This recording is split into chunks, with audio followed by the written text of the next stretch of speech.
10 seconds remaining.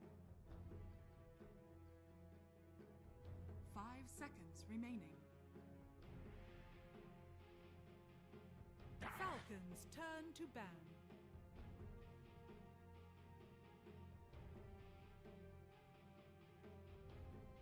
10 seconds remaining. 5 seconds remaining. Beast coasts turn to ban. Falcons turn to ban.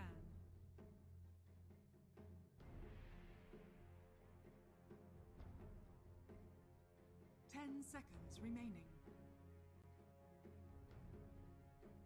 5 seconds remaining. Falcons turn to ban.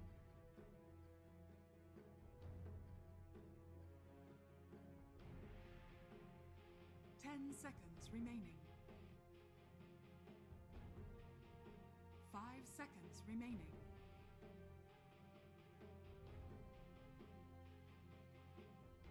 Beast coasts turn to ban.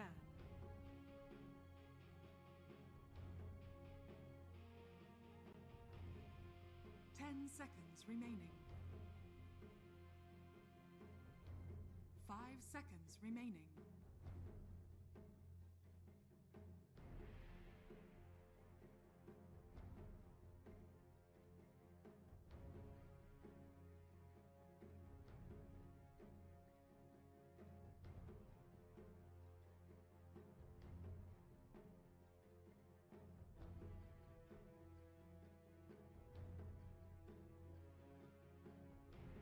Beast coasts turn to pick. Turn to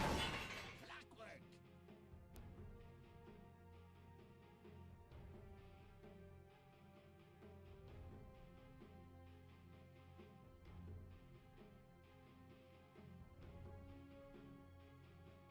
Игрок в доту. Игрок 10 в доту. seconds remaining. 5 seconds remaining.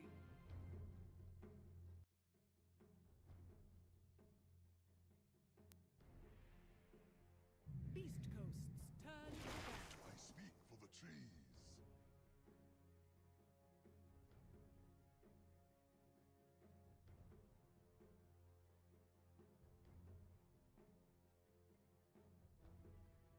Hello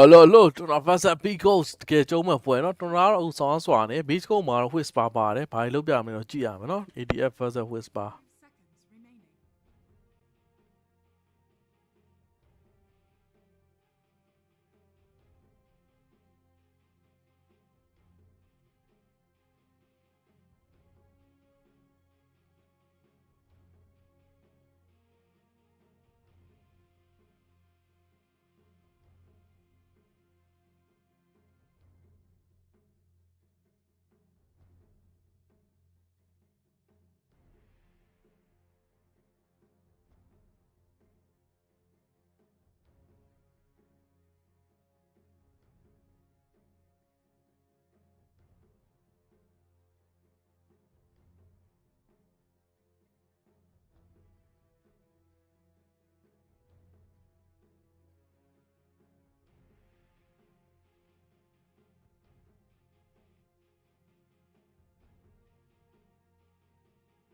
Beast coasts turn to ban.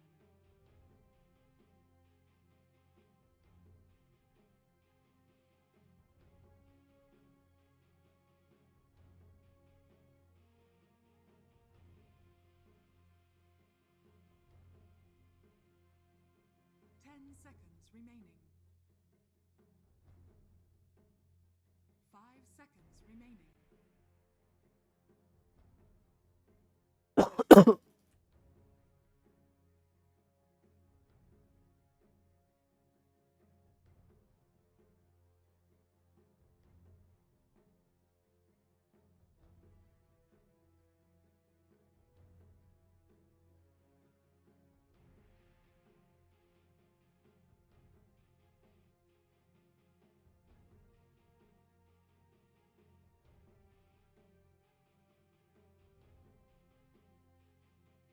Falcons turn to ban.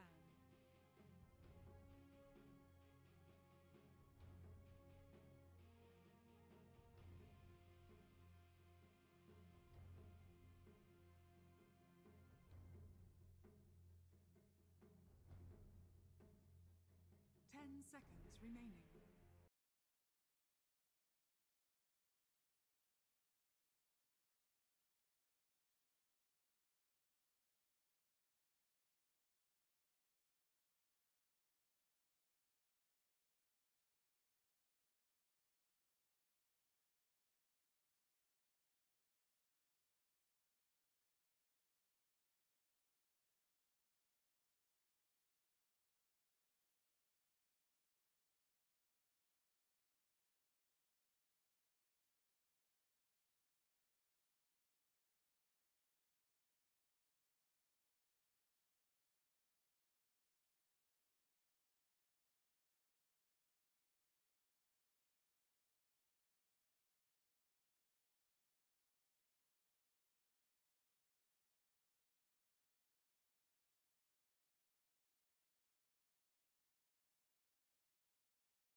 hello တော့ပြပြောင်းနေတယ်ဘာလို့ရှိလားကွန်မန့်နေမတွေ့ရလို့ပါ Falcons. ကွန်မန့်နေမတွေ့ရလို့ပါ Beast coast's turn to pick.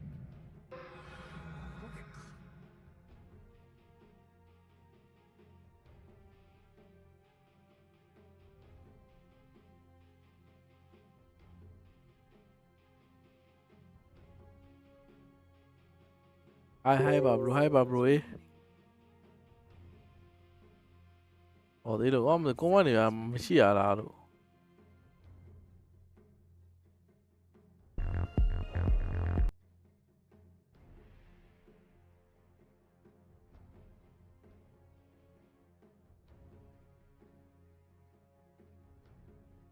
Beast coast's turn to ban. Timber saw.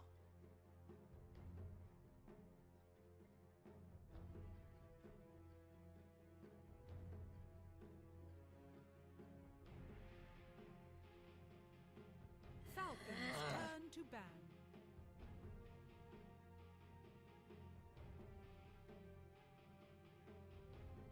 ဟာဟော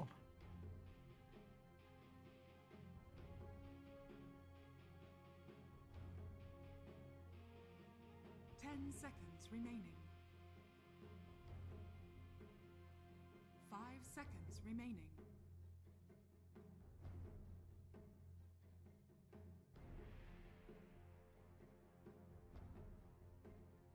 မလောက်လောက်ဖဲကောင်တော့3-2မလောက်လောက်ထင်တယ်ဗျ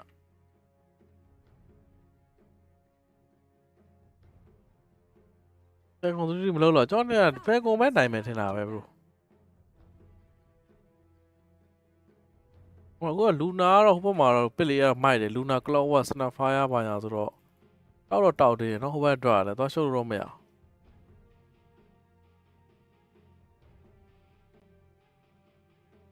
seconds remaining. 5 seconds remaining. prophet ကယ်ကြီးဗျာတွင်မနဲ့တက်လဲအဲ့လိုလားငါ prophet miss ဆော့ပြီးတော့ mass off lane ဟိုကောင် prophet miss ဆော့လို့လားငါ prophet ကယ်ကြီးဆော့ပြီး marine ရဲ့ hero ဘာရှိမလဲစန်ကင်ဘန်နာရယ်ဗျာစန်ကိုဘန်နာရယ် Cherokee Razor သူဆော့ရဲ့ hero 3កောင်တော့ဘန်နာရယ်သူ့ရဲ့ Primary တော့ကျန်သေးတယ်ဗျာနော် Primary ကတော့ပေးတာရယ် Beast ပြန်ဘန်နာရယ် turn Primary က to ban. ဟုတ် marine ဘာဆော့မှာဆိုရင် Billy ထဲမှာ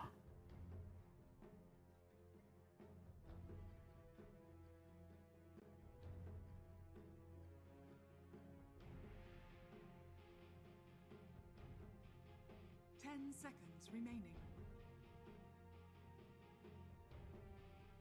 seconds remaining. ဦးတယောက် drug ကတော့ကိုကဟိုပူကြိုက်တယ် beastcoast drug လေးကိုတော့ပိုသဘောကျ Turn to pick.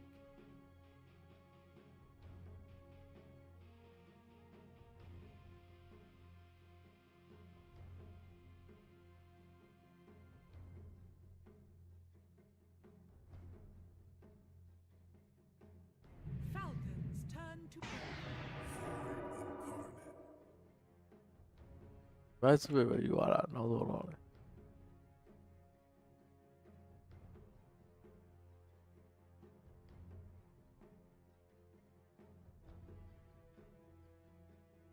10 seconds remaining.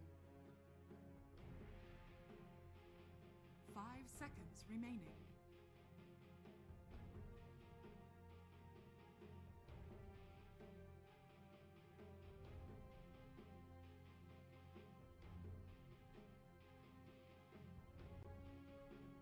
Oh, gì ý gì đấy, không có nào.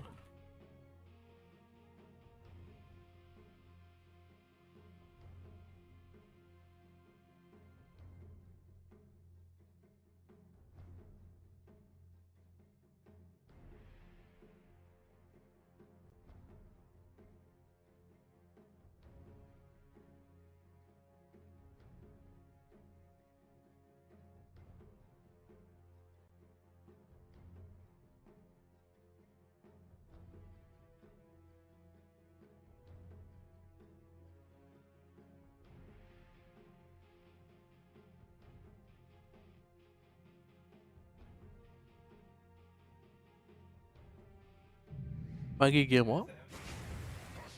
You may now select your heroes.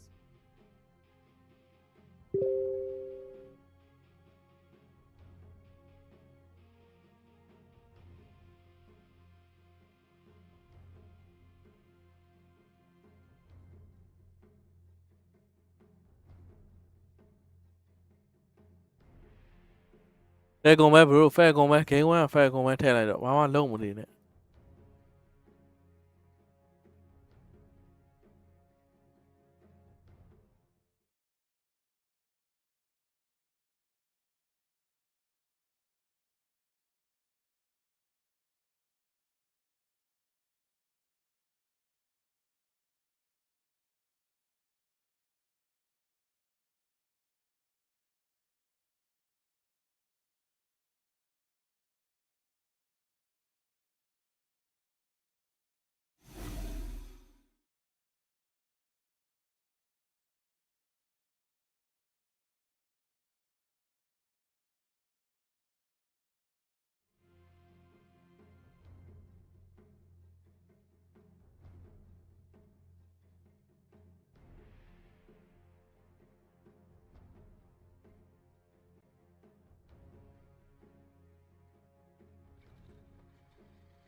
ကျွမ်းညာပါညာရှေ့ရှောင်းဒီကောင်လေး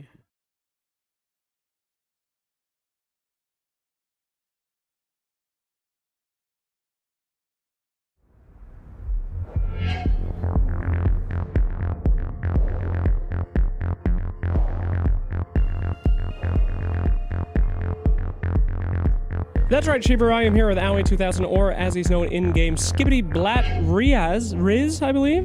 Yes. Any explanation for that? No. Great. So let's talk a little bit about that game. Now, you guys did not pick the classic crit hoodwink on that one. You're going to go ahead and go over to some Enchantress Rubik nonsense. Can you talk to me why the Rubik this game? I think it's a pretty good Rubik game. Like, Lunas are getting more into Beam now. And they also have Snapfire, who's pretty decent against. And, you know, Hoodwink Mars is like a anti-synergy combo. Like, we'll play it when we think it's good, but it's like not the default. Indeed. Now, we did see the Void Spirit come out as the last pick, a big tempo mid. You guys answered with a disgusting Huskar. Have you no shame? No. As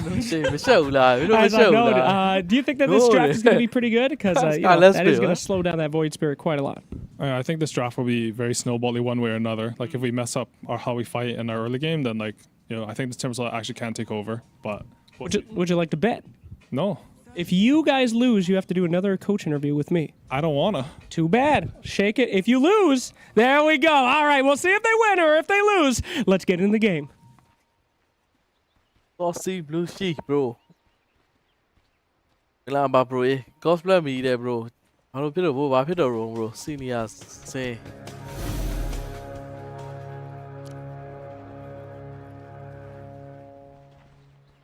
The battle begins. No, try ရကြည့်နော်ဒါနောက်ဆုံး၄កောင်ထီတော့ကတော့ beast ကိုဟုတ်တယ်ဆိုပေမဲ့သူတို့က vice pit ပစ်တဲ့အချိန်မှာဟိုဘက်က last pit ကြီးကိုအဲ့ husker ကြီးထွက်လာတာကြီးကတော့အရန်စိုးတယ်ဗျာတရားကြီးอ่ะ last pit husker ဆိုအဲ့ lane frame မှာတော့ husker ကြီးတော့တာမှာပဲဒီ husker ကပါလုံးမှာပဲသူတတ်လို့ရမှာပဲเนาะဟိုဘက်အဲ့လိုတတ်ဖို့အတွက် remnant ရှိမယ်တင်မဆော pure damage တော့ရှိရယ်ကလောဝတ် luna eclipse အဲ့တော့ luna အရန် item အများရင်တော့ AC ပါပဲအားလီမှာ Falcon မပြတ်ဘူးပဲရေးကြီး Falcon နဲ့ laning fit ချက်ပဲကြည့်ရအောင် carrier ကိုတတ်ဖို့လုပ်တယ်ဆိုပေမဲ့ဟိုကခေါ်ပြီးသားဖြစ်သွားတယ်နှမျောစရာကြီးအပြန် carrier တန့်တယ်ဘာမှတော့မထူးတာလို့ဟို crit ခေါ်မှာဟိုကအဓိကတော့lane ထိန်လို့မရတဲ့ vice spirit ဗျာ crit ကိုခေါ်ဝေးပြီးတော့မှ T2 နားမှာသွားထားမယ်ပြီးသွားရင်ဒီလုတ်ပြီးcrit စားလို့ရအောင်ဖန်တီးပေးမယ်တလိန်းတော့နှိပ်တယ်ဗျအဲ့လိုလုံးဘာလို့အလဲကာဘာသွားပေးတဲ့အတွက်ဗျအပေါ်လန်းကြီးကဆောင်းအောင်ကြောင်ပြောက်သွားတယ်ဒီမှာ Husker လိန်းမှာ2ယောက်ထိန်းသလိုဖြစ်သွားတော့ဗျအပေါ်က off lane ကတော့တကယ်တယောက်တည်းဆော့ရတာဗျသူ့အနေနဲ့သူတင်မဆော့ဗျပြီး level 1တင်မဆော့တွေကအဲ့လောက်မကျန်းဘူးဗျလက်ရှိထိကတင်မဆော့ crit တကောင်းမှမစားရသေးဘူးဘာလို့တော့အရှိကိုကတ်လို့မရဘူးဟိုဘက်ကတမင်မလိုက်တော့တောက်လျှောက်ပြစ်မှာဗျ snaking အနေနဲ့ကဒီပြဿနာကိုဘယ်လိုလုပ်မလဲဒီ vice spirit ကိုသွားကူတဲ့အတွက်အပေါ်လဲ fade မယ် vice spirit ကကူလိုက်လို့နိုင်သွားရလို့တော့မဟုတ်ဘူးဗျာဟို crit စားလို့ရတဲ့ပုံမှန်အနေထားပဲရောက်သွားမှာဗျာနှစ်လိန်း fade လို့ဖြစ်သွားလိုက်မယ်ဗျာပြီးတော့ဟိုဘက် prophet ပါတဲ့အတွက်ဗျာ sorry prophet ကအလဲတွေပိုင်းကြာနိုင်ကြီး percent တွေများတယ်ဗျာလို့တော့ whisper အဆင်ပြေပါမလားသူ့အနေနဲ့ဒီလိုမျိုး snapfire မရှိတဲ့အချိန်မှာတော့ကိုယ် OG ကနေပြီးတော့ stand တွေပြန်ဝင်စော်ပေးတဲ့ whisper အဲ့ဒီက OG အကြီးနဲ့ OG logo နဲ့နှောက်တယ်တော့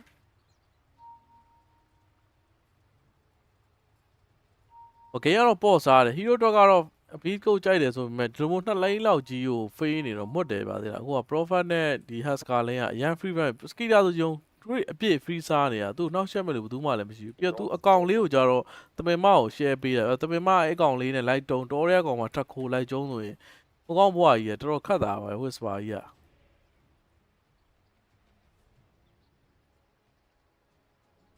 share တွေတဲတွေလောက်ပါနော်ညီ BO3 CD ပါအဲ့တော့ Falcon များ Beastcoast ကတကယ်လို့အုပ်လိုက်မယ်ဆိုရင်တော့ Beastcoast ကလုံးဝဒါအောက်ကြီးလဲပေါက်သွားမယ်အနေထားလဲကောင်းအောင်ပဲ Beastcoast ထက်ရိုက်ထားတယ်ဘို့ကြော်သူကိုကွက်လက်ပါဗျာလေကင်းရောက်သွားရင်တော့နိုင်လောက်တယ်ဗျ Beastcoast ဒါပေမဲ့လေကင်းပေးသွားပါမလားပဲစိုးရင်ရမှာ Falcon ကတော့တောက်လျှောက်တော့အသေးလိုက်တော့နင်းမှာဗျဒီလေကင်းသွားမယ်လို့မထင်ဘူးကိုထင် Husker လို hero နဲ့ဗျာဒီ30လောက်နဲ့အမ်းမှာသူတို့ကတော့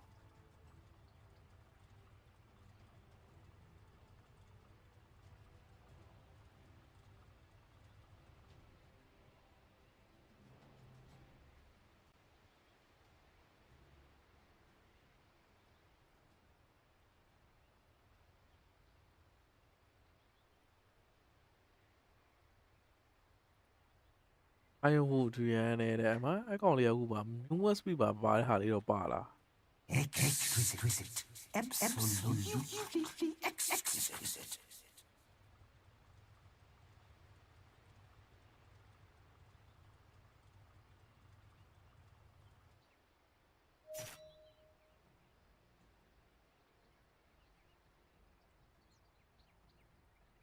ကြားလိုက်တာကောင်လေးပေါ့စားလား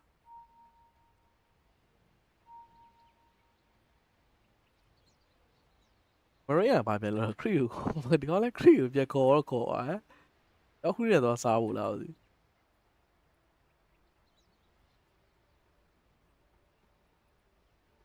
ဟိုတီ1လာတဲ့ခရီးကိုသူကပြန်ပြီးထိန်းစားပြီးတော့ဟိုအရှိမပြန်သွားစားမှာဟုတ်တယ်မင်းကလည်းလှုပ်တယ်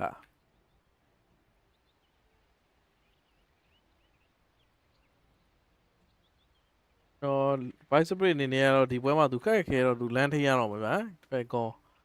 ရနိုင်ကျင်တာပဲ let's pick ကြီးကိုသူတို့အနေနဲ့ဒါဒီလိုအသင်းနေတော့သူတို့ let's pick ကို Husker ကြီးနဲ့ရေးဆောင်နေတာဖြစ်ပါမလား bro ပြေဆုံး ကေလော့စ်ဟိုဘက်ဖြစ်တာ Vice Spirit level 6လောက်ရတဲ့အချိန်နဲ့ဒီ support နှစ်ကောင် smoke 3ပြီးလာကူပေးရင်တော့မဆိုးပဲ Husker ကိုတတ်လို့ရတယ်ဒီ amulet မရမချင်းပေါ့ဗျာ9 minute နဲ့10 minute အတွင်းမှာဒါထဲမှာဒီကောင်နဲ့ strike တာ10 minute နောက်ပိုင်းဆိုတော့ Husker ကိုတက်ကနေစခတ်ပြီဗျာ level လည်းရပြီသူ့အနေနဲ့ amulet တွေပိုင်းပြီးပြီဆိုရင်တော့ချတာခတ်ပြီဗျာပြီးတော့ဒီ mask ကလည်းအချိန်မရွေး ATF က TV ကြပြီး arena ပဲလာသုံးသွားနိုင်တယ် prophet လာကူနိုင်တယ်ပြီး rubic က6 minute ဆိုတာနဲ့အလဲကိုပြေးမှာတော်ရင်မကလည်းအကောင်တကောင်ခိုးပြီးအလဲကိုပြေးမှာ prophet ကလည်း backline ကနေဆင်းလာပြီးတော့မှအမအကောင်ထုတ်ပါညာပြစ်တာနဲ့ဆိုအလဲတာဝါကျွတ်မှာဗျာပုံမှန်လည်းအလဲကတာနေတဲ့အပြင်အဲ့လိုသူတို့ရဲ့ဒီ6 minute ပူးပေါင်းတဲ့အချိန်မှာတာဝါအစိုးရကျွတ်သွားရင်ဒီ vice spirit ကတန်ဖိုးကဆောင်းနေဝမှာတော့ဒီကောင်တမင်မောက်လည်းသူကဖလာတက်လို့မရဘူးဗျာ level ကနေတဲ့အတွက် လူဘစ်ကိုလည်းသူတက်လို့မရအောင်အဲ့တော့ vice brick ဒီပွဲမှာတော်တော်ကြောင်ပြောက်မှာပဲ vice brick ကမော်ရဒန်နဲ့ဖဲကုန်းကို TI မှာနိုင်တာလို့ချကြည့်တာဟတ်စကာပါမဟုတ်ဟတ်စကာမဟုတ်ဘဲနဲ့တာဟီရိုလို့ပြလိုက်မဆိုဒီပွဲက beat ကိုက easy ဆော့လို့ရ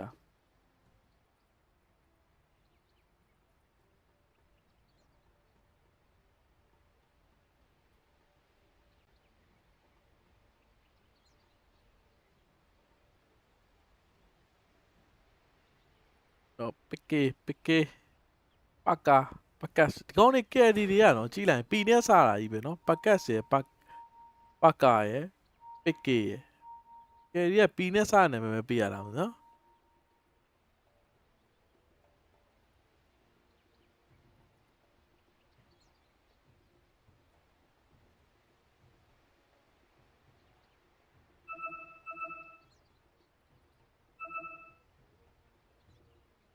မို့အနေနဲ့တော့အောက်မှာသူ Cloud Region တော့သူ့မှာမရှိတော့ဘူးသူတန်ကိုနဲ့ Carrier ထဲမှာတော့မှားတာ3ကအောက်မှာ ATF ကတော့2ကောင်စားတာတစ်ကောင်မှမနိုင်တာဘူးဒီမှာဆိုတစ်ကောင်မှမစားသေးဘူးဒီ Vice Spirit လည်းတစ်ကောင်မှမစားသေးဘူး Prophet ကတော့4ကောင်လုံးစားပြီးသွားတစ်ကောင်နိုင်တာ Aska 2ကောင်စားပြီး3ကောင်လုံးနိုင်တာ Crit အုပ်တော့တစ်ကောင်လုံးထနိုင် Crit အုပ်စားဖြစ်သွားပြီစောစီ10မိနစ်မှာတည်း This will please the gods.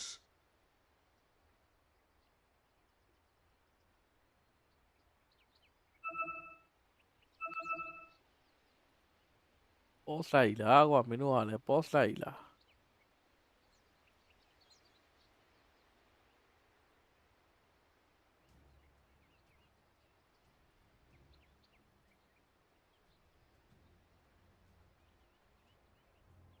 အနှွေးတယ်ပဲဝတ်တာချမ်းလို့တော့ခေါင်းနေအကုန်လုံးဝတ်တာကြာ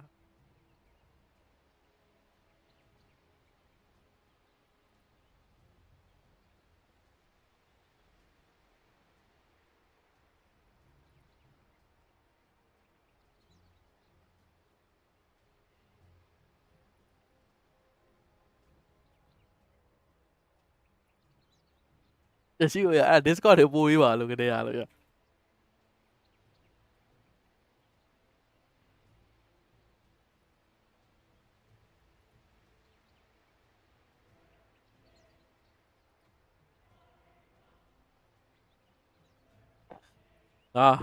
တို့ကလည်းဟာ heavy ကိုကြာ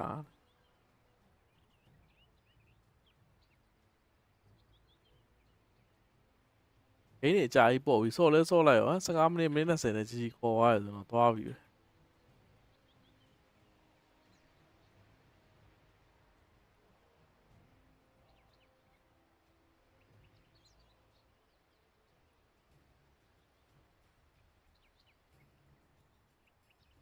အဆောက်ပွဲတွေတိတ်မပေါ့စလိုက်အောင်ဒီပွဲပဲเนาะအဲစပြီးပေါ့စားတော့ပေါ်ပွဲဆိုခဏလေးပဲပေါ့ဒီပွဲလို့ပြသွားတော့လည်းတပွဲတော့မပေါ့လိုက်အောင်